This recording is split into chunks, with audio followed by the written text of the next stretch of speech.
Actually I want to share thing అనమాట. ఈ రోజు నేను షూట్ కి వస్తుంటే ఇందాక కార్ దిగి జస్ట్ స్టూడియో లోపలికి వస్తున్న టైంలోనే కొంతమంది ఆకతాయిలు వచ్చి విజిల్ వేయడం, ఏదో మాట్లాడడం, ఒక టీజింగ్ లాగా చేశారు.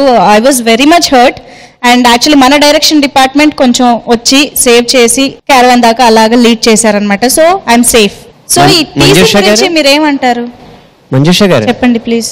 మీరు సత్యపీఠం మీద నుంచి మాట్లాడండి, మిమ్మల్ని తీసి చేశారు. ఇదిగోండి సత్యపీఠం, ఇదే. ఇక్కడ ఉంటే అన్ని నిజాలే వస్తాయి. సచ్ నేను నమ్మలేకపోతున్నాను. మీరు ఇక్కడ రండి, అన్ని నిజాలే వస్తాయి. నేను కళ్ళు మూసుకుంటే మంజుష గారికి ఏం జరిగింది అనేది నాకు గుర్తొస్తుంది. మంజుష గారు నడుచుకుంటూ వస్తున్నారు. అక్కడ 4 అబ్బాయిలు ఉన్నారు. మంజుష నిన్న అప్పు తీసుకెళ్ళావు కదా, అది ఇవ్వు, లేకపోతే మా నాన్నగారు నన్ను తిడతారు. మళ్ళీ నన్ను డబ్బులు అడిగావంటే నువ్వు నా జుట్టు పీకేవని ప్రిన్సిపాల్ కంప్లైంట్ ఇస్తా. ఆ అబ్బాయి వెళ్ళిపోయాడు.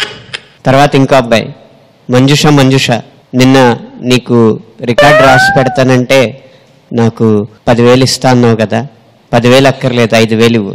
ఏది రికార్డ్ రాసావా? రాశాను. ఓకే, 10,000 లేదు, 5,000 లేదు, వెళ్ళి పడుకో. కాదు మంజుష, నాకు చాలా అవసరాలు ఉన్నాయి.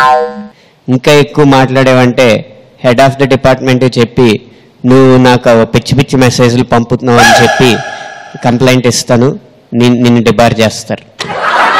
ఇదండి.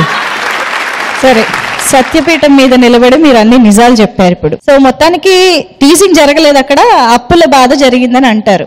అప్పుల వాళ్ళ బాధ అంతా జరిగిందంట. అది సత్యపీఠం బలిపీఠం అనిపిస్తుంది. ఏవో చెప్పారు నీ గురించి, విన్నావా అసలుగా?